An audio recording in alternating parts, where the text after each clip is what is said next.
pedir pra ele sair fora, não sai fora. E você tá esperando? Você tem inveja disso aqui, moleque, escuta aqui, ó. Você tem inveja disso aqui, rapaz. Você tem inveja dessas famílias aqui. Eu também posso ter a mesma coisa que você tem inveja disso aqui. Bom dia, boa tarde, boa noite. Meu nome é Vitor Guilherme e vamos para mais um momento de reflexão da Palavra de Deus com o tema justificação. A Bíblia nos diz, no livro de Provérbios, capítulo 16, versículo 18, que a soberba precede a ruína e a altivez do espírito a queda. O primeiro passo para a soberba é a comparação. A partir do momento que você começa a se comparar com outras pessoas, é natural que a gente comece a contar vantagens. E foi isso que aconteceu com esse rapaz do vídeo. Ele se achava melhor do que o entregador simplesmente pela cor da sua pele ou até mesmo pela sua conta bancária. Isso me lembrou uma passagem que está lá no livro de Lucas, no capítulo 18, que conta a parábola de dois homens que foram ao templo orar, um fariseu e um publicano. O fariseu, ele perdia seu tempo na presença de Deus se comparando com o publicano. E ele dizia: Deus, muito obrigado, porque eu não sou como esse publicano pecador. Eu dou o dízimo de tudo quanto possuo, eu jejuo 2 vezes por semana. Mas o publicano, com toda a humildade, ele não ousava nem levantar seus olhos aos céus. E ele dizia: Deus, sê propício a mim, pecador. E o publicano desceu justificado, o fariseu não. Mas o que seria essa justificação pela fé? Uma doutrina tão importante que Martinho Lutero afirmava que a doutrina da justificação pela fé é o motivo pelo qual uma igreja permanece ou cai. Um pastor holandês chamado Anthony Andrew, ele dizia que se uma igreja estiver errada nessa doutrina, ela estará errada também nas demais.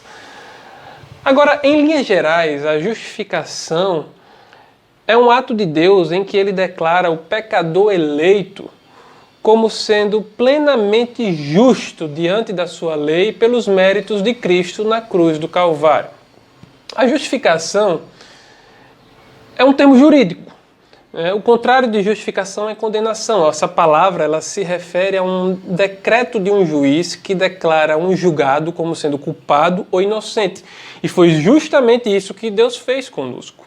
Deus, ele absolve os pecados de um pecador eleito como se ele nunca o tivesse feito. Agora é importante ressaltar que a justificação não é algo gradual, é algo instantâneo. A justificação não é um processo, mas é um ato declaratório. Agora, por que isso é necessário? Isso é necessário por conta dos nossos pecados. Em Romanos, capítulo 3, versículo 23, está escrito que todos nós pecamos e carecemos da glória de Deus. No livro de Mateus, capítulo 5, versículo 20, Jesus disse que se a vossa justiça não exceder a justiça dos escribas e dos fariseus, de maneira nenhuma podereis entrar no reino dos céus. Então era necessário uma justiça muito maior do que apenas a justiça dos homens. Deus ele imputou o pecado de Adão a todos. O homem, pós-pecado, ele é morto espiritualmente e, consequentemente, incapaz de se voltar para Deus em arrependimento e fé pelas suas próprias vontades. É por isso que no livro de Romanos, capítulo 3, versículo 11, diz que não há quem busque a Deus. Então, para que o homem busque a Deus, é necessário que seja gerada no seu coração uma fé vinda do próprio Deus. No livro de 2 Timóteo, capítulo 2, versículo 25, está escrito: disciplinem uns aos outros com mansidão, a fim de que Deus lhes conceda o arrependimento, o pleno conhecimento da verdade e o desprendimento dos laços do diabo que os aprisionou. Então foi necessário que Deus, pela sua graça, pela sua sabedoria, pela sua misericórdia, traçasse todo o plano de salvação e enviasse Jesus para justificar. Então, Deus, ele é o autor da justificação e da salvação, porque ele garante a salvação. Ele é o penhor da salvação e por isso nós podemos descansar em seus braços. Tudo isso Deus fez por conta dos seus decretos eternos e ele planejou todo o plano de salvação antes da fundação do mundo, não porque ele viu, mas pelo beneplácito da sua vontade, conforme está escrito em Efésios capítulo 1. Preste atenção nessa frase. Não foi a cruz quem tornou o coração de Deus favorável a nós. Foi o coração de Deus que nos favoreceu através da cruz. Eu vou repetir. Não foi a cruz que tornou o coração de Deus favorável a nós, mas foi o coração de Deus quem nos favoreceu através da cruz. De fato, é por isso que a justificação se baseia na justiça de Cristo. Se baseia nos méritos de Cristo, na obediência e na voluntariedade, porque em João, Jesus ele afirma: ninguém toma a minha vida de mim, eu mesmo a dou. Em Romanos capítulo 3 está escrito: sendo justificados gratuitamente pela sua graça e pela redenção que há em Cristo Jesus. Agora preste atenção comigo. Em Romanos capítulo 4, versículo 3, diz que Abraão creu e isso lhe foi imputado por justiça. A gente não deve confundir a justiça imputada com os atos pessoais de justiça. A justiça imputada é a justificação, é aquilo que nós recebemos pela fé. Agora, os atos pessoais de justiça é aquilo que nós experimentamos após a justificação. É o crescimento espiritual do crente após a justificação. O termo imputar significa colocar algo na conta de alguém de maneira tal que essa pessoa passa a ser responsável legal por aquilo.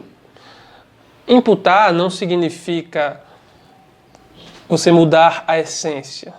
Significa você tornar alguém responsável legal por algo. Quando Jesus morreu na cruz, ele não se tornou ali um pecador miserável com um caráter manchado, mas ele se tornou responsável legal pelos nossos pecados. E é por isso que a nossa justiça se baseia completamente na justiça de Cristo. Então, só para fechar aqui, o autor da justificação é Deus, a base é Cristo e o meio é a fé. Por isso que em Gálatas capítulo 2, versículo 16, está escrito: cremos em Cristo para a justificação em Cristo Jesus. Tudo gira ao redor de Cristo. Deus, ele justifica o seu povo, a sua igreja, aquele que o Pai deu ao Filho para que por eles ele morresse e ressuscitasse. Por isso que nós afirmamos que Deus, ele não enviou Jesus para justificar todos os homens sem exceção, mas todos os homens sem distinção. É por isso que em Romanos capítulo 8, versículo 33, está escrito: quem intentará acusação contra os escolhidos de Deus? É Ele quem os justifica. Lá no livro de Apocalipse também está escrito que Cristo nos comprou com o seu sangue homens de toda a tribo, língua, raça e nação. Dois nãos acerca da justificação. A justificação não nos livra das consequências de nossos pecados aqui na terra e muito menos da disciplina de Deus. Em Hebreus, capítulo 12, versículo 6, está escrito que Deus repreende aquele a quem ama e açoita a todo aquele que recebe como filho. A justificação também não quer dizer que Deus nos torna justos. Ele nos declara justo. Isso é diferente. Nós somos culpados e Deus nos declara inocentes. Nós somos injustos, mas Deus nos declara justos. A justificação, ela nos dá segurança de salvação mediante a justiça de Cristo na cruz, que nos guarda até o fim. É por isso que em 1 Pedro, capítulo 1, versículo 5, está escrito: mediante a fé em Cristo estáis guardados nas virtudes de Deus para a salvação que já está prestes para se revelar nos últimos tempos. A doutrina da justificação nos dá confiança e a alegria de que todos os nossos pecados foram perdoados por Jesus na cruz do Calvário pelos méritos do próprio Jesus. Em 2 Coríntios, capítulo 5, versículo 21, está escrito: aquele que não conheceu o pecado se fez pecado por nós, para que nós fôssemos feitos justiça de Deus. Por isso, meu querido irmão, descanse no Senhor. A justificação, ela é dada de graça. Basta apenas você ter fé em Jesus para que você receba dele a justificação. Que Deus abençoe vocês, no nome de Jesus.